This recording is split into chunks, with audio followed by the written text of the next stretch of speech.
On behalf of India Friendship Bonsai Society, I extend a very warm welcome to everyone. Today, our topic is how to develop and nurture exposed root bonsai and make it aesthetically beautiful and a fine piece of art. Our teacher, Master Veer Chaudhary, shall throw light on this amazing style.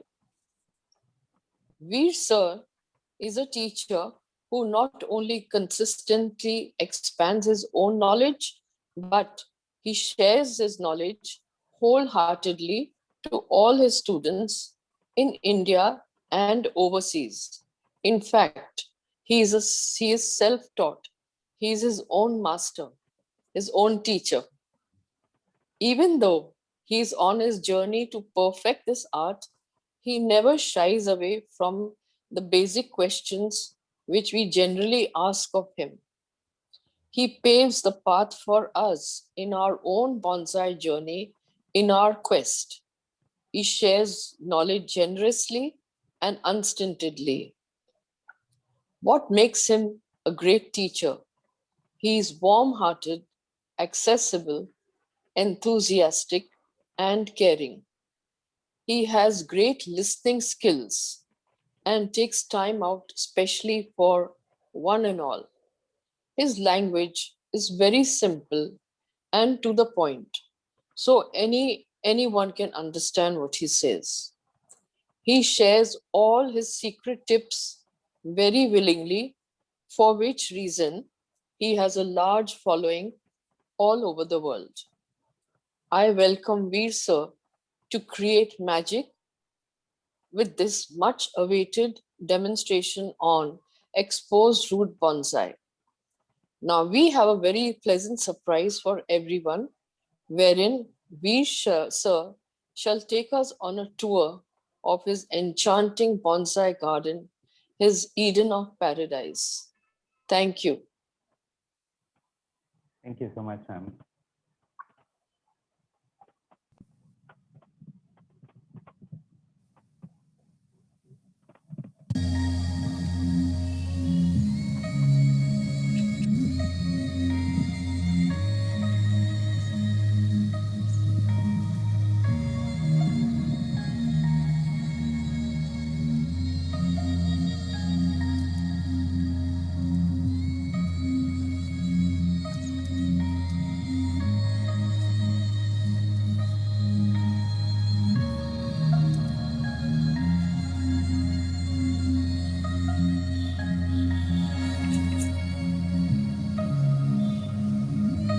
Wow.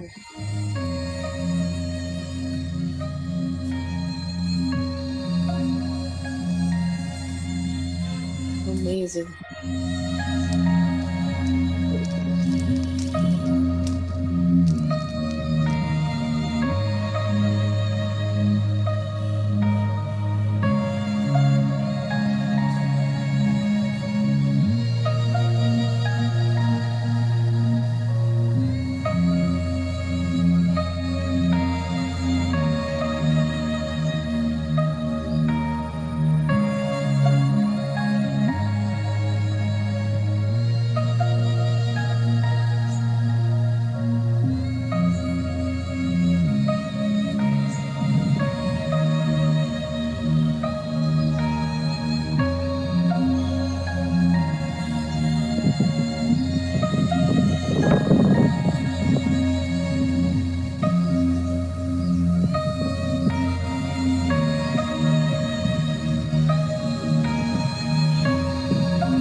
organized.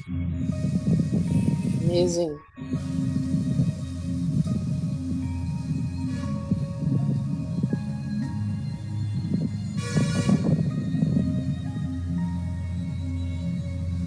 Mm.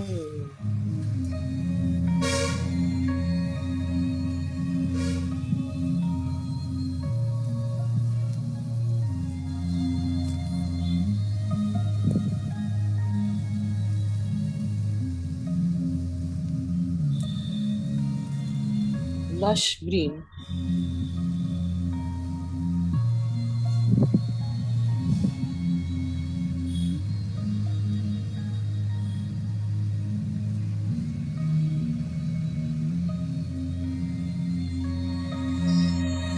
Oh.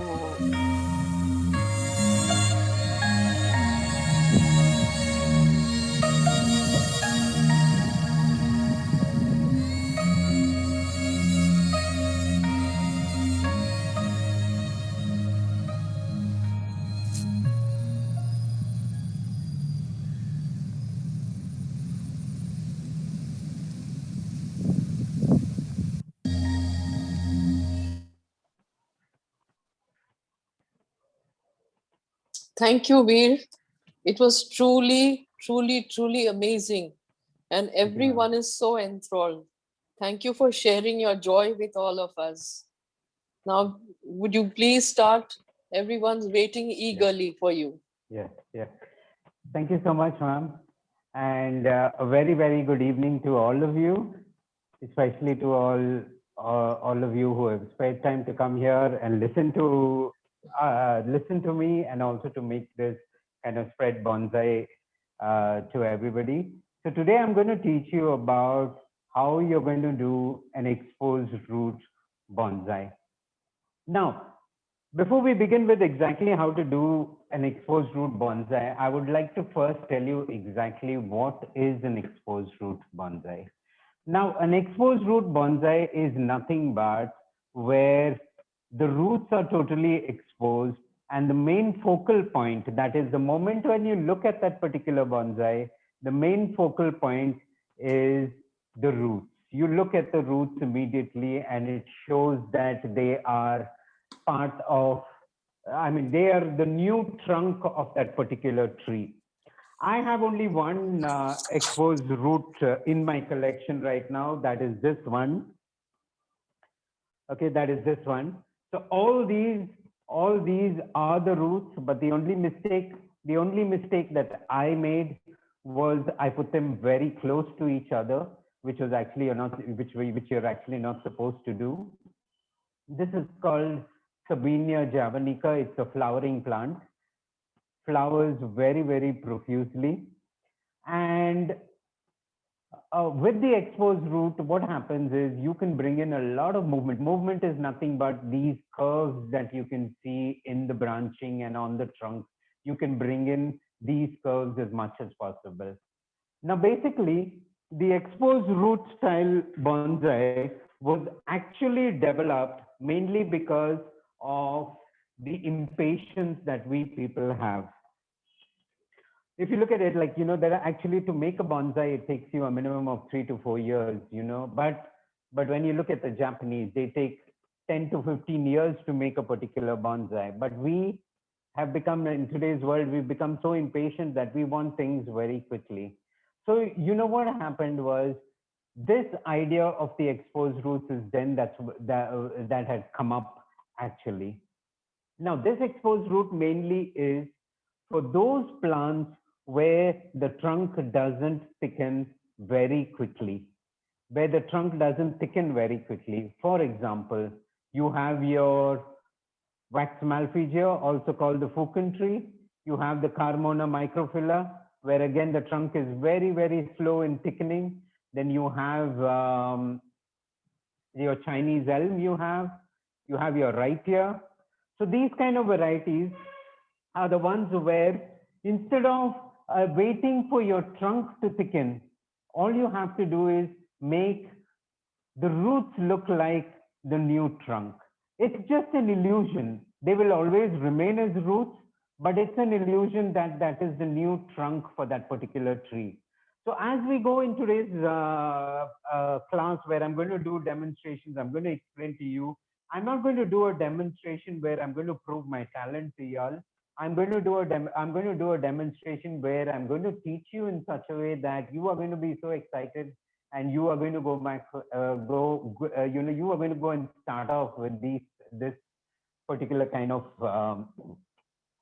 particular kind of a style because it's very, very exciting and it's very, very simple to do it. So, so today's demo is mainly about how you're going to make this particular thing. What are the pros in it? What are the cons in it? How do you aesthetically improve that particular bonsai by making it look beautiful?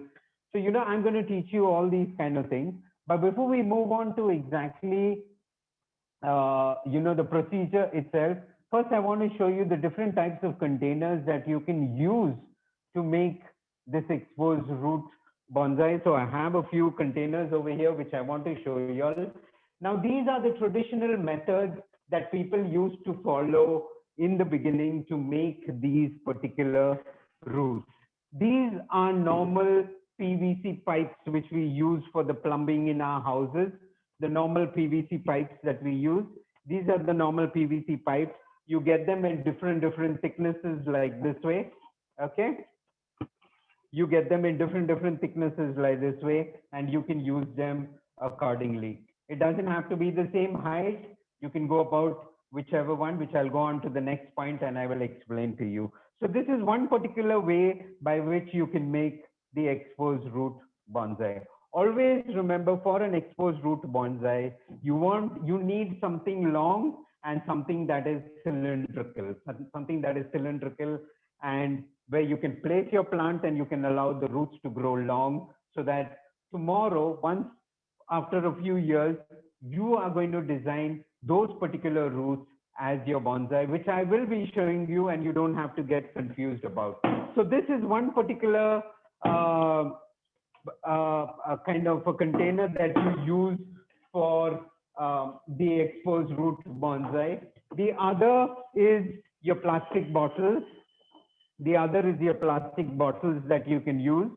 Now remember, you can see the bend over here. You can cut it off over there, and you can cut it off at the bottom. Again, it becomes a cylindrical container for you, and you can use this. If you want to make a smaller bonsai, you can use a smaller bottle. Okay, so bottles are the next. Then also you can use your chip cans. You have your Pringle chips. You can use your chip cans. Again, they are cylindrical in form. You can use these also. And now recently, what people are doing is, I mean, instead of going for the PVCs or going for the bottles, what people are doing is they are using the hydroponic cup, the hydroponic pot. Now, this is an hydroponic pot, of course, but this won't be suitable to make a very big bonsai. I'm just showing it to you as a sample. In the hydroponic, I'll put it against my t-shirt. So in the hydroponic, what do you call the pot, what happens is you have openings at the bottom side, and you have closed on the top. So if you look at it at the bottom also, it is very open. So now this is too small for an exposed root bonsai, but you have to search for things that are at least as long as what I'm showing you right now. It should be at least to this height. Now, those kind of containers are available with a very good friend of mine, Mr. Santosh More, who's been doing a lot of these exposed root bonsai. I have ordered about 1,000 pots from him, and he is supplying these pots now. I mean, not this, but at the end of the chat, I think we can put up his phone number, and people can contact him, and you can ask him for the pots, and he can answer you, and he can send it to you. They are very, very interesting. But those of you who don't want to buy the pots, you all can continue with the bottles, because I used to do it with the bottles before I knew about his pots, but now I have ordered for those pots. So these are the containers that you really need, that you really require to make an exposed root bonsai. Now, before we move on to the the procedure of it, I want to tell you about what are the sizes that you can make, what bonsai sizes you can make from an exposed root bonsai. Now, you can make a large bonsai, you can make a shohin, you can make a mame, you can make a shito. It all depends upon the size of your container. It all depends upon the size of your container. If you look at this, you can make a large bonsai out of this. But if you look at this, you can make a mame out of this. Half the size of this, you can make a shohin. Half the size, that is, I'm covering it. So this size, you can make a shohin out of this. And with this size, you can make a shito bonsai. A shito bonsai, for those of you who don't know what a shito bonsai is, a shito bonsai is nothing but a bonsai which is the size of your thumb, the size of your thumb. So for that, you can use the very tiny pot. Okay. So when you want to think about the size you want to make, this is exactly how you go. This the container in which you are going to put your medium in and your plant in has to vary accordingly. So today I will be showing you in the demonstration. Today I will be showing you how to make. I'll be making a shohin for y'all, and I will be explaining to y'all how to do it so that y'all be able to understand it. So today's specimen.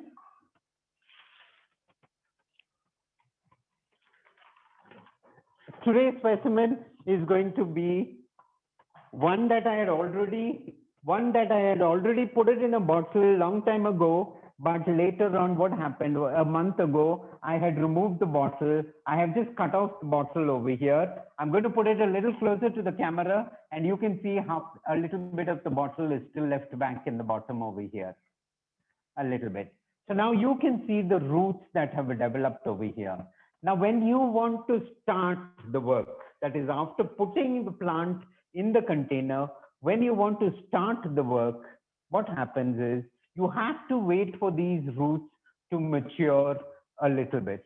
You need to wait for the roots to mature a little bit, and only then you have to remove the container. Now, this is about 3 months to 4 months old since I have put it in a bottle, and this is the amount of rootage that it has formed.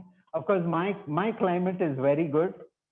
My climate is very good for bonsai, for any kind of plants, because we have excess humidity. And what happens is plants grow crazy when you have excess humidity. So for me, always the growth is very fast. I don't need to feed my plants actually too much, because already the natural humidity is there, and that brings in a lot of vigor to the plants, So right now, before I show you how exactly I'm going to go about this, I want to show you first the before step on how you actually put it into a container and then after that, I'm going to bring this specimen in. I'm going to dust off the soil. I'm going to wire it, and I'm going to show you the next stage about how do you go about this particular bonsai. Okay. Now, when you want to start a bonsai, when you want to start a root over rock, the first thing you need is a bag of soil or a bigger pot of soil you would require. Always use something big. This is plastic. Somebody's written there, this is plastic. Okay.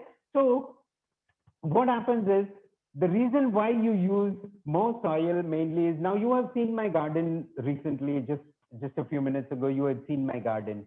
Most of my plants over there are in plastic bags.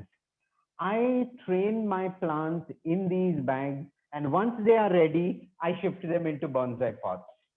I save a lot of time using these training bags or training pots, because if you want to start training your plant in a bonsai pot, it's going to take you at least 3 times the time that you can save with a training bag or a training pot.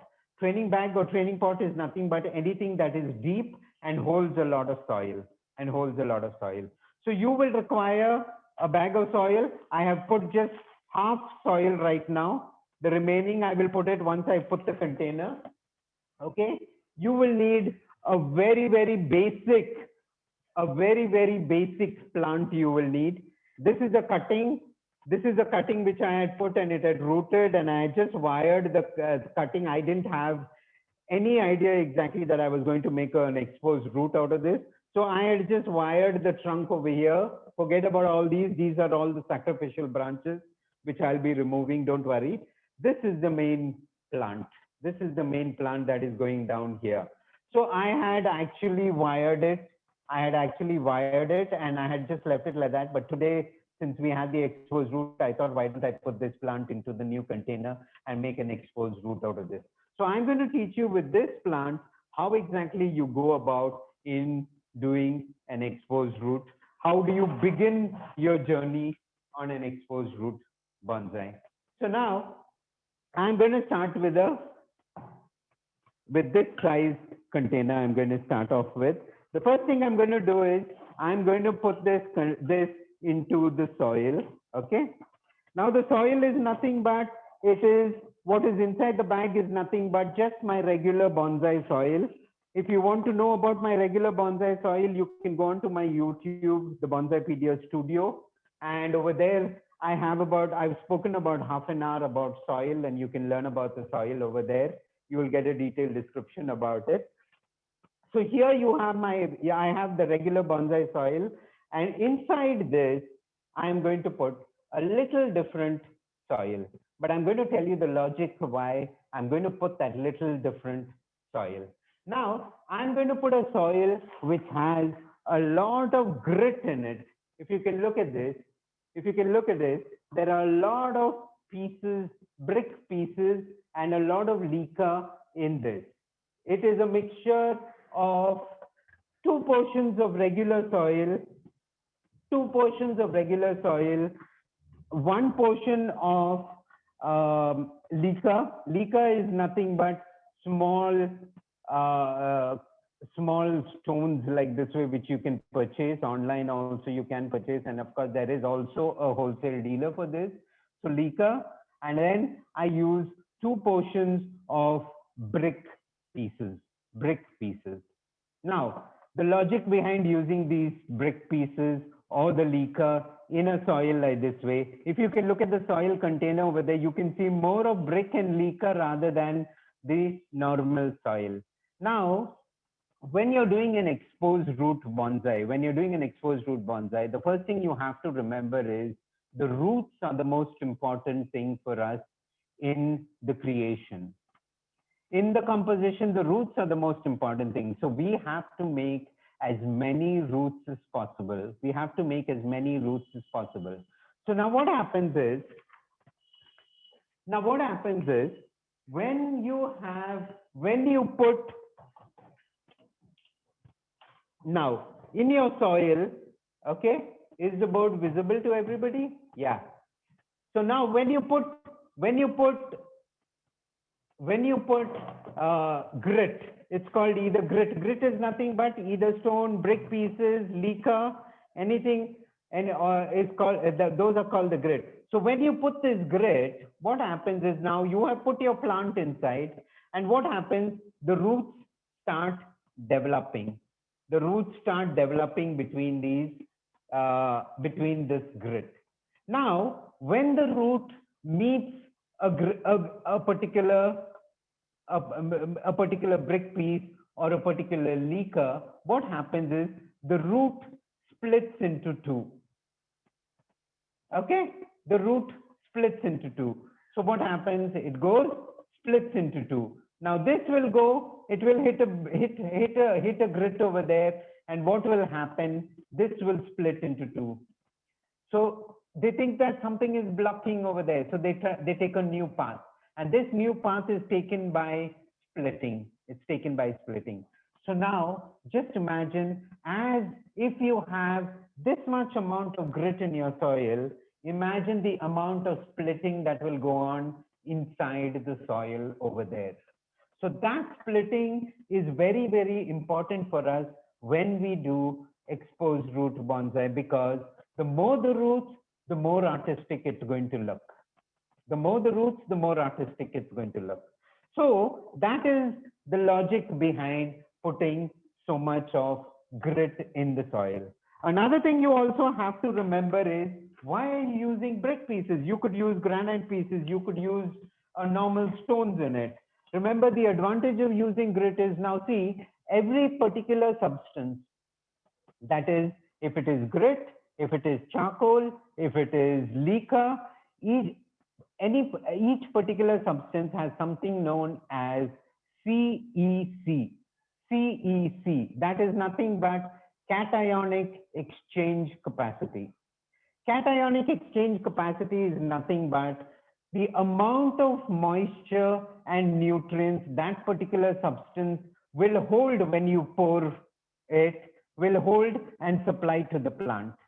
That is called the cationic exchange capacity of each particular substance.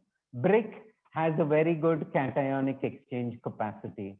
So when you water your plant, peak summer, when you water your plant, what happens is the brick will hold moisture, and even when your soil dries up, the brick will supply the moisture to your roots, will supply the moisture to your roots. So that is why brick is very, very good, very, very easy and easily affordable and easily available too. So that's why I encourage a lot of people to use brick in their soil and don't use just flattened, just soil. If you use just soil, the kind of splitting wouldn't happen in your soil. You understood? And also, if you just use soil without grit, what happens? As you keep watering every day and every day and every day, what happens is that soil keeps getting compressed, and all the air pockets in your soil get clogged. And what happens? Your roots start suffocating. So it's always good to mix grit. It's always good to use to mix grit, leca, stones, such kind of stuff into your soil so that those air pockets do not get compressed and do not get clogged. Do not get clogged. So this is the logic behind using stones, a lot of stones, a lot of brick pieces, a lot of leca in your soil. Another thing I really wanted to tell you, another advantage I want to tell you about using what size you really have to use when you're doing an exposed root style. Now, always remember, in an exposed root style, the bigger the bonsai, the more the movement you want in your trunk. That means, for example, that means, for example,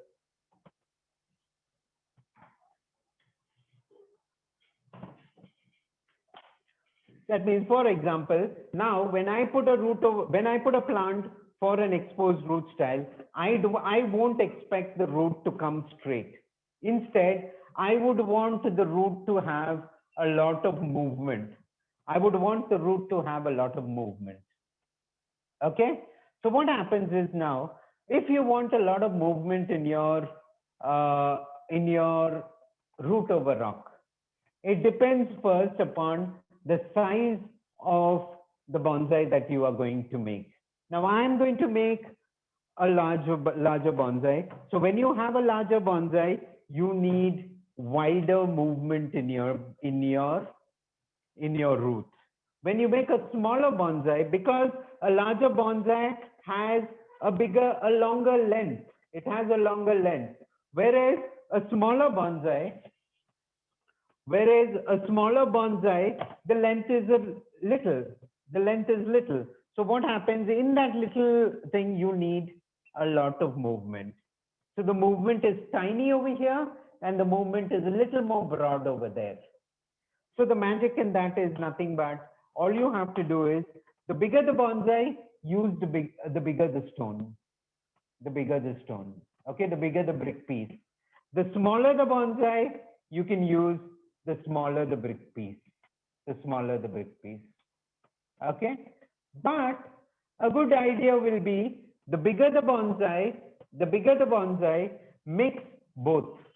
Mix big ones, small ones, medium ones, mix everything, because what happens is when your roots keep splitting, what happens? They will also get, some will get the tiny movement, some roots will get the bigger movement like that. And what happens is automatically you will have a cluster of beautiful movement in your roots already once you have removed the long container. once you have removed the long container. So I hope you understood the logic behind using a big stone and a small stone, because it plays a very, very good impact in making an exposed root bonsai, which of course is not written in books or not shown anywhere, but it just comes out of practice, or it is somebody's observation where, yeah, since I've been doing it, I have observed it and I have felt it very useful when I was doing it. So now what happens is, in the pipe, inside the pipe, I will be using this particular soil. Okay, but outside the pipe, I can either use the normal soil or I can carry on using this. There's no hard and fast rule that you have to use only regular bonsai soil here and the gritty soil inside. There's no hard and fast rule that over there. You can use even both. You can use gritty soil for both of them. Now, the first thing I'm going to do is I'm going to fill it up to at least half of the pipe. At least to half of the pipe, I'm going to fill up the new soil. Okay. Yeah. Now I'm going to dust off all the soil and I'm going to bare root this and show it to you all. Okay. Anybody has any doubts, just put it in the chat box so that the questions will be answered at the end of the session. The reason why I don't want to answer it during the session is mainly because I don't want the flow of this to go, because at the end of it, what will happen is you won't be able, you may get confused. So that's the reason why. But if it is like, you know, something related to that particular procedure, what I'm doing at that particular time, Dolly ma'am is there watching out for your questions, and she will definitely read it out to me, and I will answer it immediately.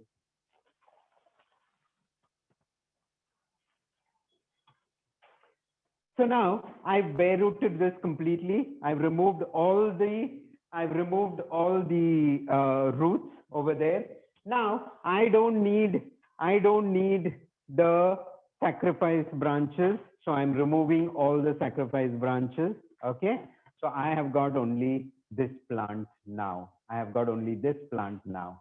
Now there is something that you really need to know about this part of the procedure. Now, when you are doing an exposed root bonsai, I've always been emphasizing use a young plant, use a young plant. The reason why I'm telling you to use a young plant is these roots which are at the base are still flexible.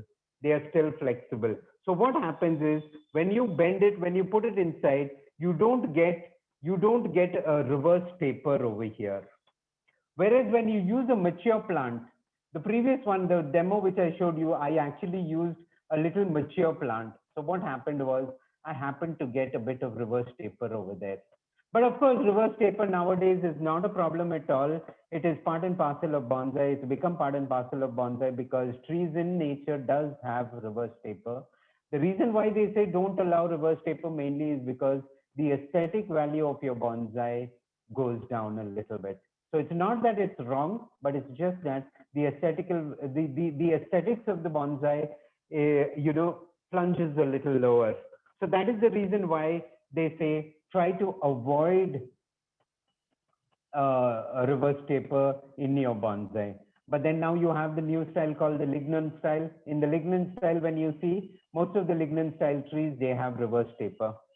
So that is why I say choose young plants. Choose young plants.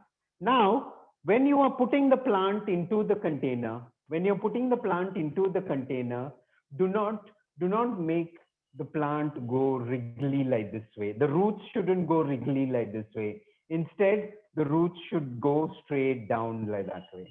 Because again, if they go wriggly like this way, and when they mature, what happens is that particular portion again will show reverse taper. So that is why look at your roots and put the soil first according to that particular level, and then put your plant inside, okay, like that way. Make sure all the roots are gone inside, put your plant inside like that way, and then fill in more soil into it.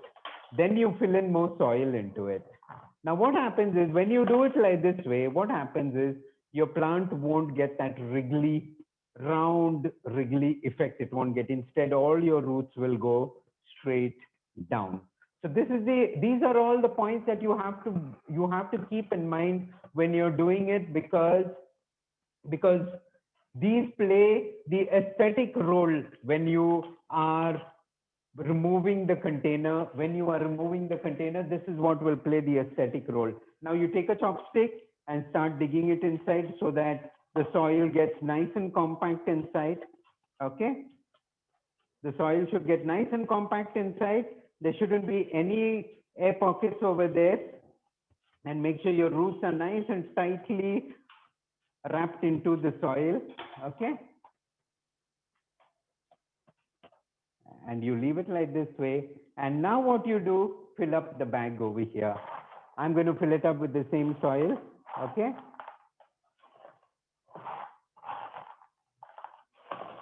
so that your container remains, so that the container, your pipe remains nice and strong and steady. And then, being a packet, it's always good to fold your packet like this way at the top portion, mainly because we are so lazy to hold the packet at the bottom. And what happens when you have this double layer, when you hold the packet like this, it never tears. So that's the reason why I always fold up the end part of it. I don't fold it too much, but just the end part of it, I fold it like that way. Now, what happens is, once you have done this, you have to water your plant nicely. Do not feed it until and unless new shoots have started to arrive.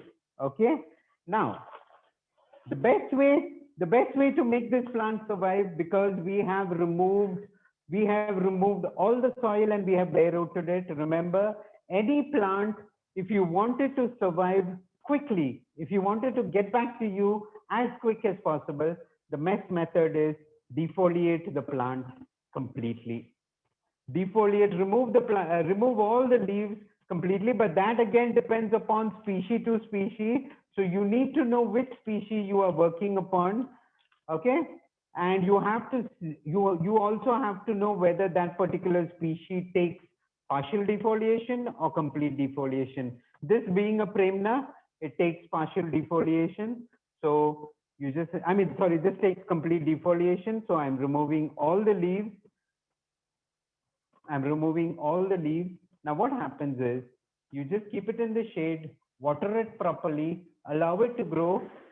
See, that's a plant. Allow it to grow nicely, allow it to give out new shoots. And once it starts giving out new shoots, always remember, feed it nicely. The feeding, I will tell you about it. In the last point, I will tell you exactly about how you feed it. So right now, I'm going to keep this aside and I'm going to bring back that particular specimen over there, which I had shown you earlier. I'm going to bring back that particular specimen onto the table, so that I'm going to show you what we would do if that particular plant is time for us to remove the container. What exactly do we do after that? Okay. Now I have put it previously. I have put it into the container for y'all. Now I have removed the container, and this is exactly how it is. And this is exactly how it is, and this is exactly how the plant has grown. Let's think about it that way. Now, the first thing you have to do again, you are going to bare root it again. So what you have to do, when I say bare root it, always defoliate your plant. Okay, when you defoliate it like this, what happens? All the nodes get activated with a frisk. So what happens? Chances of more shoots coming out is possible, rather than cutting it with a scissor. But not all plants take this vigorous kind of an action. You need to be gentle on a few varieties like the hawthorn. These kind of varieties, you need to be a little careful about it when you are doing it. So I am just defoliating the whole plant. I'm doing it as fast as possible because anyway, I'm a little used to it.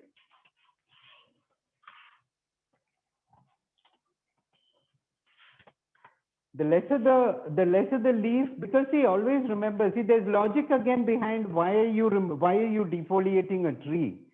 See, everything is logic, you know, behind it's all logic behind. See, it's nothing but when a tree grows in nature, what happens? That particular tree actually develops roots in the ground. It develops roots in the ground. While it's developing roots in the ground, proportionately, even it starts growing its leaves above, because those particular roots are able to supply, as they keep multiplying more and more. What happens is they know that I can supply more number of leaves, and more number of leaves keep growing. So the healthier your root system, the faster your tree keeps growing. So now what happens when you are repotting? When you are repotting it, and suppose you haven't defoliated your plant. Suppose you haven't defoliated your plant. Now what happens? What happens? You are, when you are doing a repot, you are cutting off the roots. So that means you have disrupted the ratio between the leaves and the roots. You have disrupted the ratio. So what happens? The plant goes into a stress.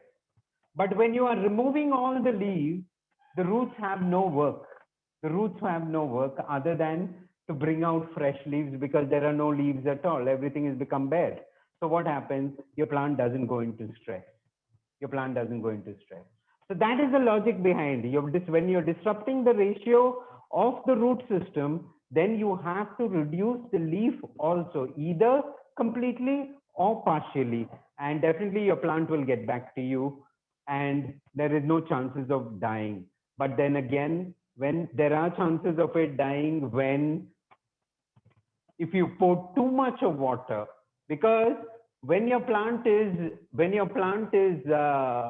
defoliated, it doesn't require water, and your soil doesn't dry up.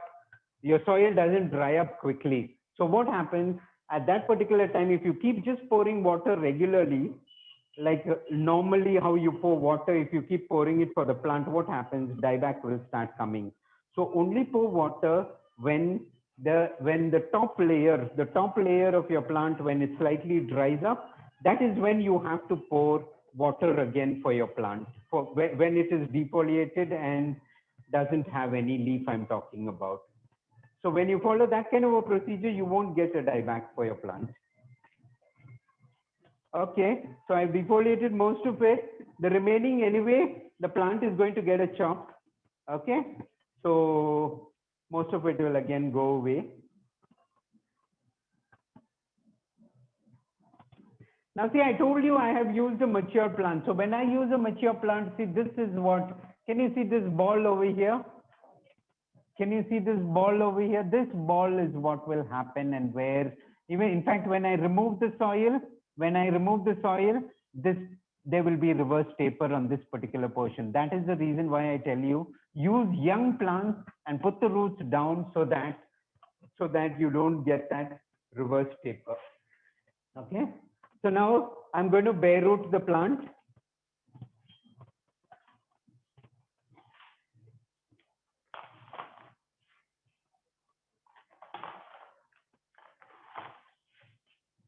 If you look at all these roots over here, if you look, the white color roots, when there are white color roots, it means your plant is very, very healthy, very, very healthy. And they are called the feeder roots. They are called the feeder roots. Feeder roots are nothing but the very, very tiny, hairy roots that are there. They are the slave system of your roots. Okay? When you throw in fertilizer, it is these roots that quickly pick it up and start supplying it to the plant. And always remember, your feeder roots are on the outer part of the container always. They are over here. That is why in most of my classes and everybody, I always tell them, whenever you feed your plant, feed it on the outer circle rather than feeding it on the plant. Feed it on the outer side so that the feeder roots are here. Immediately they catch it and they supply it to your plant. So this one, I'm going to just remove the soil and get back again. Dolly ma'am, are there any questions?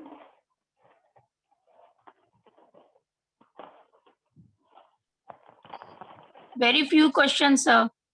You are explaining Yeah, so well.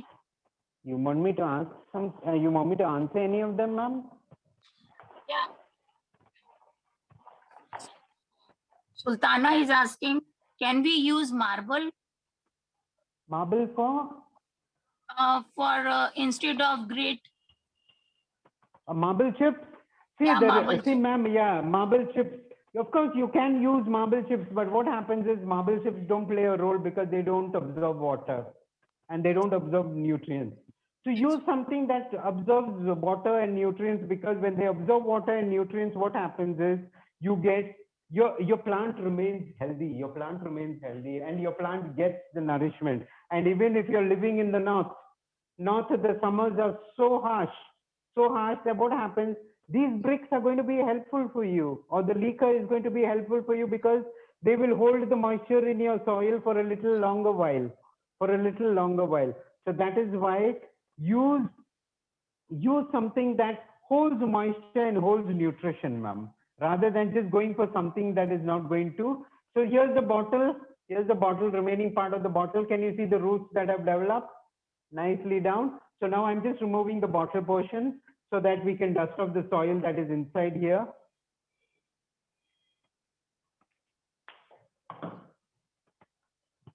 Next one, Dolly ma'am. Any more questions? So I've removed it. Bougainvillea? Yes, bougainvillea is a slow growing trunk until and unless you put it into the ground. So you can do bougainvilleas also like this way.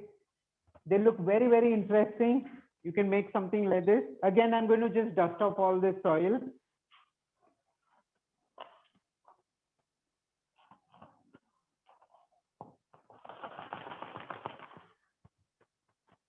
And always remember, an air layered cutting will give you better roots than a root cutting. Because when you air layer a particular plant, the roots come from all sides. Whereas for a root cutting, what happens is you don't get in some sides of the particular plant, you won't get roots. Can you show how you are removing PVC pipe? I didn't remove the PVC pipe, ma'am. I mean, actually, I just cut off the bottle using the thing. The PVC pipe, if you want to remove it, see, a good idea is with the PVC pipe, that's a nice question. With the PVC pipe, what you have to do is before you put the plant in, you can cut it off like this way. You can cut it off like this way so that you can open up the pot like this. If you want, even you can cut it off on this side, okay? Then what you do, join both together and put your tags. You have these plastic tags. You put those tags over here, tag over here, put your plant inside. When your plant is ready to be removed, cut off your tags, and you can just remove off the plastic. Idea. And again, it's reusable. But for me, what I do is when I use a PVC, I just take a wooden hammer. And start beating it slowly all over like this way. I just keep slowly beating it. The soil gets loose and then you can pull out the plant. Okay? So no need to cut. Yeah, I don't need to cut because I'm using the wooden hammer, ma'am.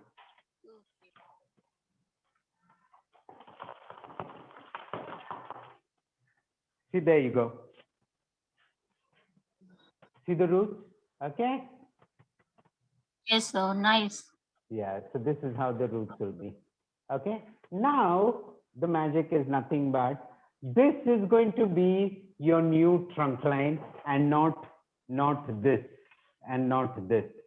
And always remember, in aesthetics, when I talk about aesthetics, when you bring movement to the trunk, your branches also should have similar movement. Your branches also. For example, you have a tree over here. If you look at the trunk doesn't have too much movement. So the branches also do not have too much of movement. That is when they blend with one another. If your trunk has such drastic movement, then your branches also require that drastic movement. Only then the thing will start. Now, suppose your trunk has such drastic movement and your branches are all straight, it will look weird. It will look weird. The blend won't happen. And aesthetically, it won't look beautiful. So that is the reason why, you know, the branching always depends upon the movement in your branches, always depends upon the movement in your trunk. The movement in your trunk. Okay. So when I'm going to wire this, and make this my new trunk line and bring in about a bit of movement over here. Now here, if you look at this trunk portion over here, it is too straight. It is too straight. So with this, it doesn't mean that the bonsai is over. With this, it doesn't mean that the bonsai is over. Now you're going to bring in a movement. You're going to chop it down. You're going to get, you need himmat for this. You're going to cut it down. And then again, you're going to grow it. And while you are growing it, you are going to start styling it and go on to the third stage. You understand? That's when you go on to the third stage. So you have to go step by step in bonsai. And so now I don't want that movement. I don't want this straightness over here because my roots are going to take in a lot of movement. So I'm not going to keep this straightness. So what I have to do, I have to go down as much as possible, you know, I have to go down as much as possible like that way. I know I look like a madman chopping like this way, but then you're doing it for a reason. You're doing it for a reason. And for that movement, for you to get that movement, you have to do it like that way. Now, all you have to do is take wire.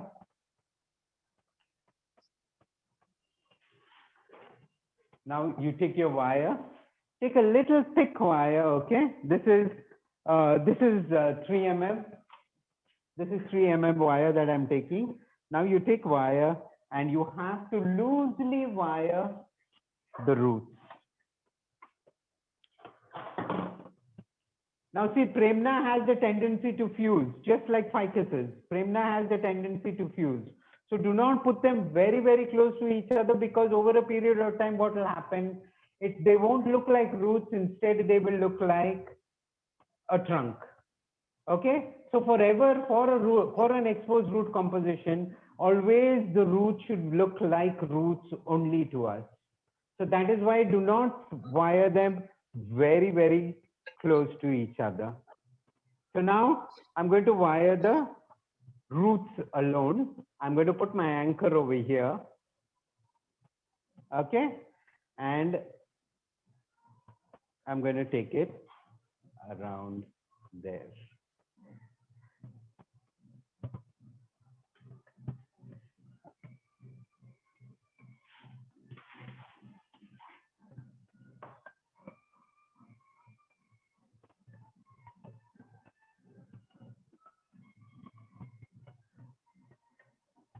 Now remember, I told you about taper, right?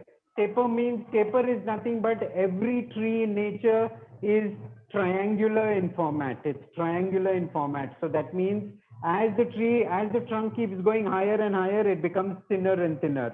So the same format you have to follow over here. You have to follow over here. So that is why do not press it too much over here and do not keep it do not press it too much at the bottom and do not keep it too thick, too loose at the top, because you need to form that triangular format, okay? You're doing loose wiring? Yeah, loose, very loose wiring, ma'am. See? Very loose wiring. Can you see? Okay. Now what happens is this portion will become your taper portion. This portion will become your taper portion like that way. And it will look thicker than this above portion. So when you plant it into a new container, you have to plant it this way. You understand? So here I have reverse taper, here I have reverse taper. And now I can put another wire onto it. And the similar manner, I can put another wire onto it. And then I can bring in some movement to the roots. How long we can keep it like this? Keep what, ma'am? How long we can keep it like this? Keep what? The wire or the plant in the pot? Wire, sir, wire. The wire, you should get an illusion that it would have settled down. You get an illusion, ma'am. 1 year. But I think about 6 months, 6 months to 1 year, I think will be enough. For you, sir, it's 6 months, and for us, it's 1 year. No, ma'am. Even you can do it. Now, bend it.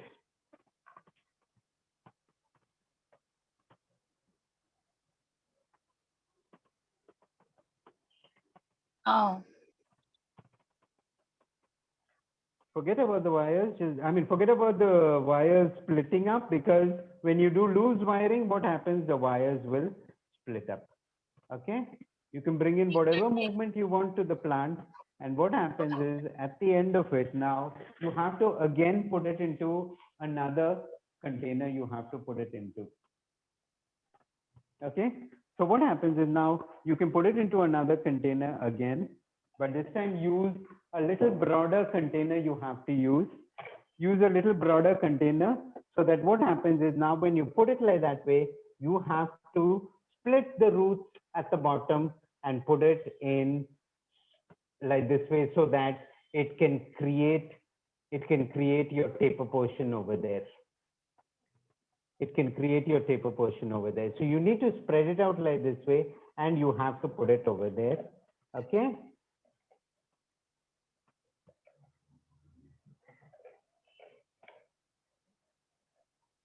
And what happens, you can start designing this particular part.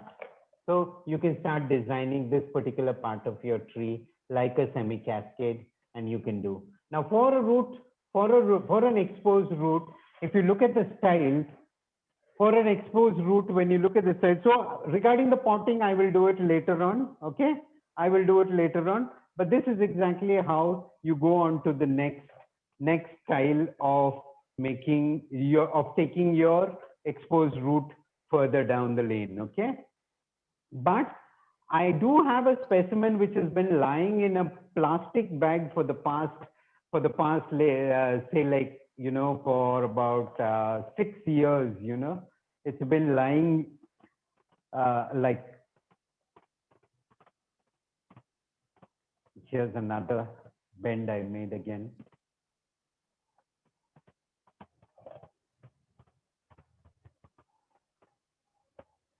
See?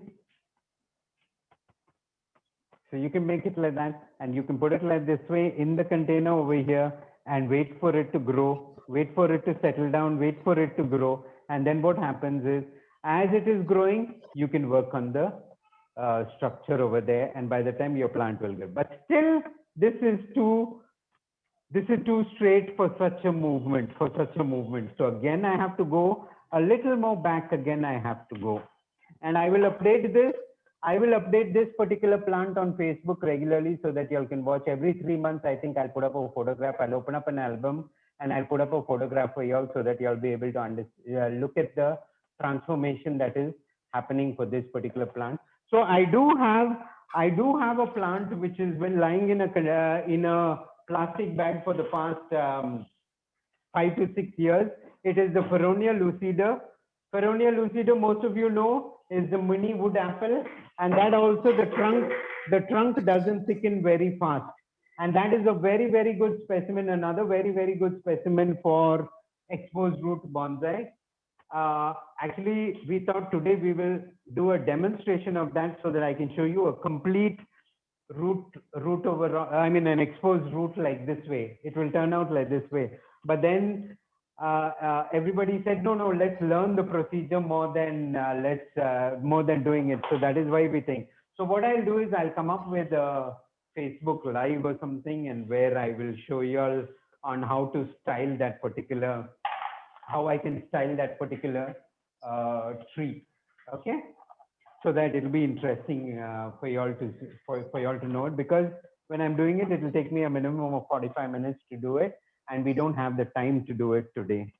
So this is as much as we really need to know, and this is how exactly you need to go. But regarding the aesthetics part of it, I want to again go back on it, and I want to tell you all about the aesthetics that you have to keep in mind when you're doing this. The first thing is no negative spacing. Try to avoid your negative spacing. Avoiding negative spacing can happen only when your roots are young. When your roots are young, do not allow your roots to mature too much. Once they mature too much, what happens? Roots usually go like that, and then they start going down. So that flare, that part over there which flares, the Nabari part of it, is where you will get the junction of negative spacing. So when they are young, what happens? Even though they flare like that, you can put wire and you can press it down and you can bring it down straight.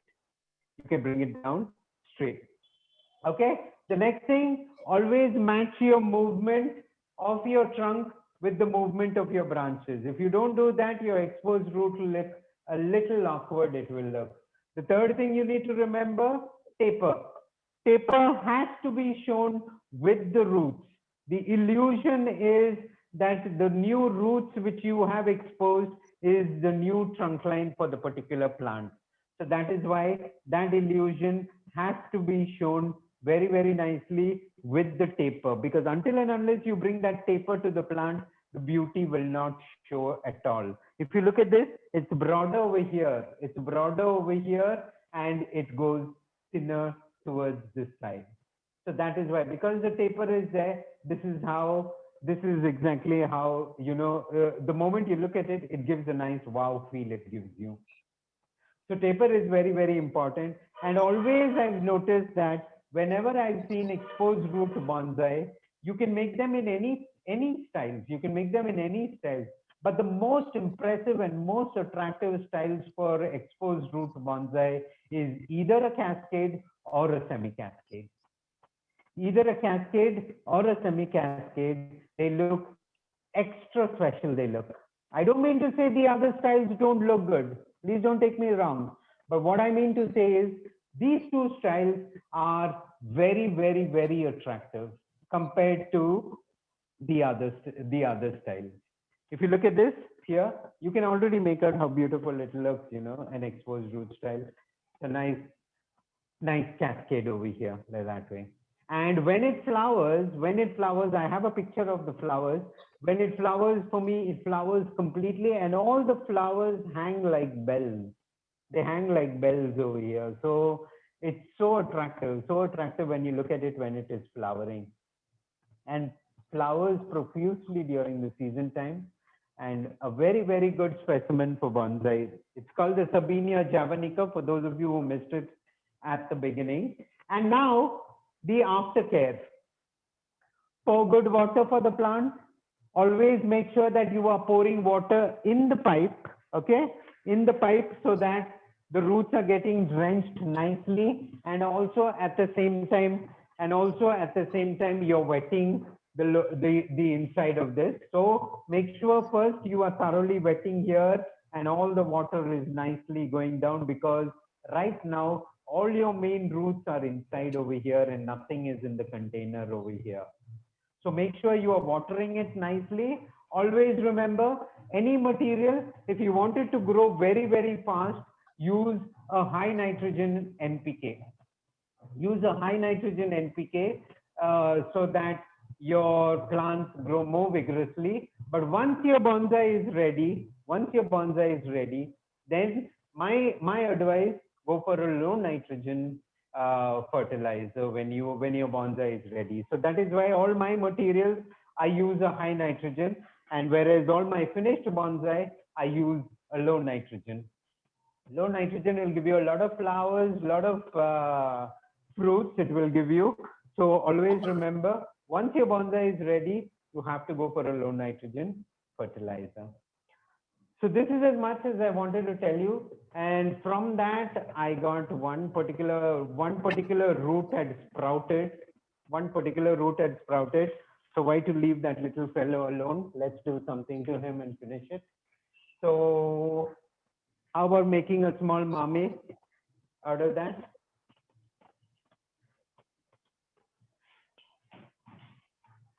So take some wire. Take some wire the plant.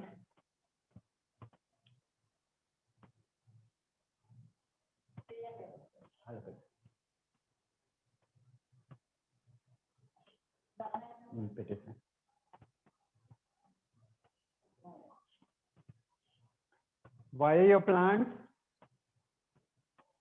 Okay.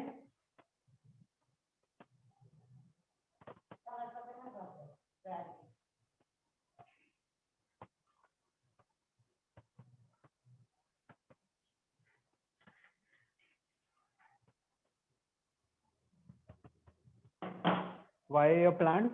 Okay. Nice and straight it is. Now just do your magical bend. Okay.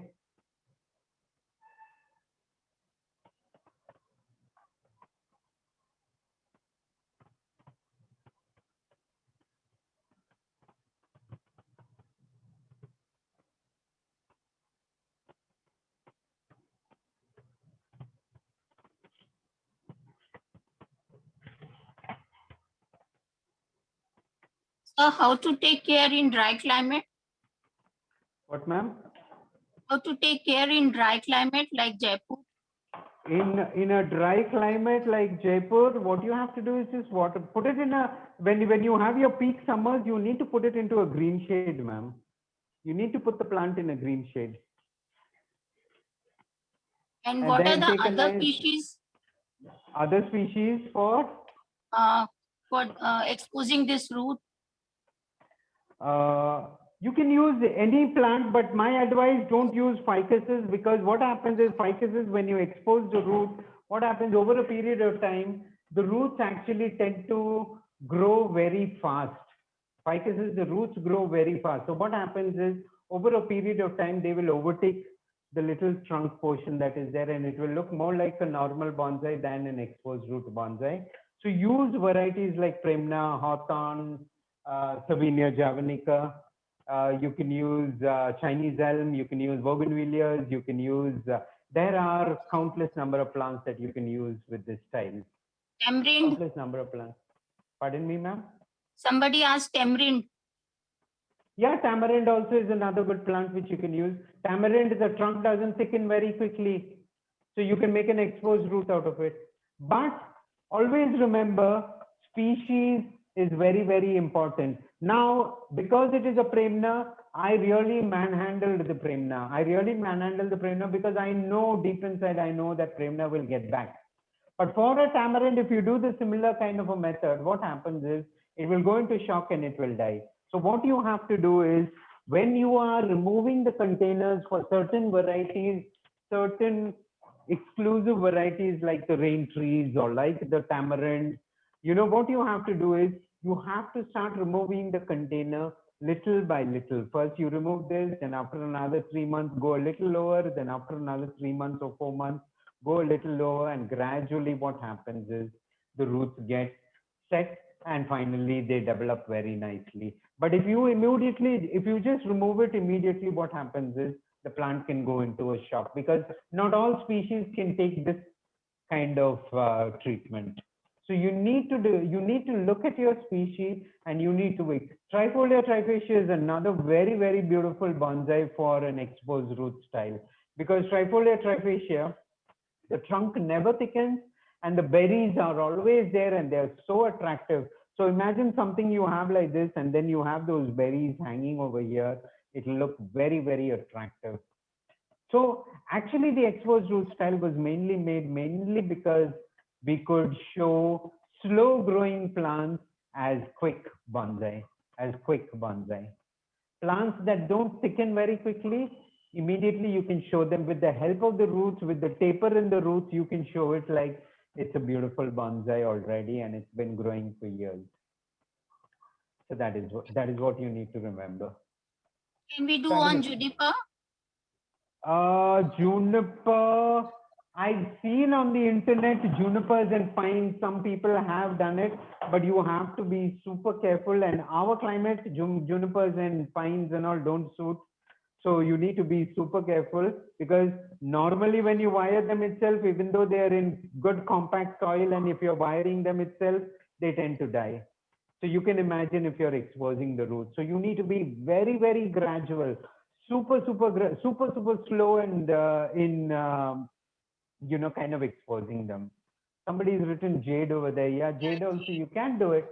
Jade also you can do, ma'am, no problem. And there you have a nice, cute little mame over here. Put some soil. Itex, boxwood. Yeah, boxwood you can, ma'am. Boxwood again, slowly you have to expose the root. Don't expose it quickly.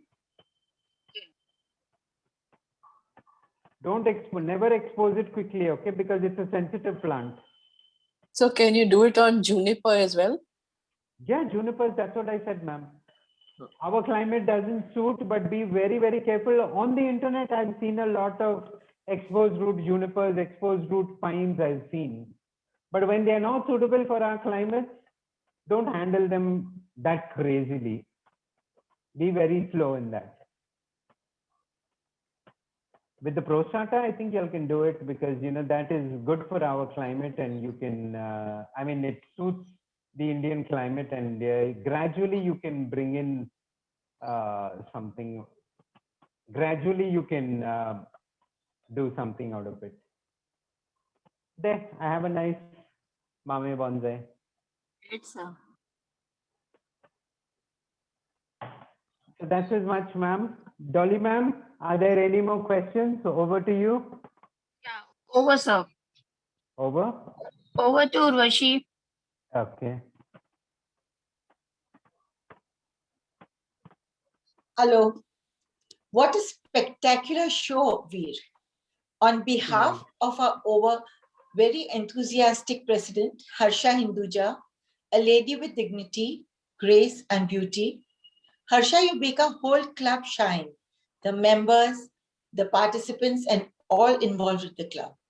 You symbolize truth, dignity, and a crusade of hope for our own club. Veer, we are so honored to have you, to have known you. You are one of the greatest masters in India. You share knowledge so generously. You are very well informed and experienced. In fact, the whole world of bonsai is very lucky to have you. Thank you, ma'am. A master like you, yes. You are one person in a million, and yet so simple and approachable. We all, members of IFPS and our dear president, would like to wish you a life full of fame, fortune, and great blessings. Thank you, Veer. Thank you so much. Thank you, ma'am. Thank you so much, ma'am. India Friendship Bonsai Society is very lucky to have senior and experienced members like Madhuri Sakseria, Sneh Parashar, Charuben Patel, Hansaben Shah, Veena Matre, and many, many more. They're like pillars. I would like to thank Dolly for managing the question and answers so well. And last but not the least, all our committee members, Nirmala Devra, Maya Patel, Charuben Patel, Parul Lakrawala, Dolly Agarwal, Madhuri Sakseria, Sunita Thakkar, Asha Jingan, Dolly Rajawat, and Usha Nanavati. And also all our dedicated members who are always ready to help. We are really very lucky. Thank you once again, Veer. Thank you so Welcome, much. ma'am. We Thank you, enjoyed ma'am. every minute, and it was super learning. It was a super Yeah. show. Yeah. And for those, just one more announcement for those of you who still feel that you need a recap of this, the recording will come up and we will share it on YouTube, and all of you can watch it on YouTube, and it will be, you can have another recap if in case you all have got confused somewhere in between. So definitely once the video is ready, Harsha ma'am will give it to us and we will put it on YouTube for all of you. Thank you so much for being here. It's an absolute pleasure. I think I've seen 600 people today. Yes. And I'm really so thankful to all of you for trusting us, for coming, for spreading bonsai, and also IFBS for giving me this wonderful opportunity to share knowledge with all of you, because I always know that you always love me and you always trust me. Thank you so much. Thank you so much. Thank Roshni you. ma'am. Thank you so much, Harsha ma'am. Thank you, Veer. Thank you so much. Bye, everybody. Bye. Thank Have you. a nice day and happy exposed root. Thank bonsai you. We're making. going to make and show you. Yes, happy exposed root bonsai making. Yes, we'll make tomorrow only. Yes. Yes, yes. Harsha ma'am. You're on mute, Harsha ma'am. I said, thanks to you, I've already started. I made 2 already. Yeah, Thanks you to you, already, sir. you Yeah, already started. yeah. Yes, Thanks ma'am. to you, sir.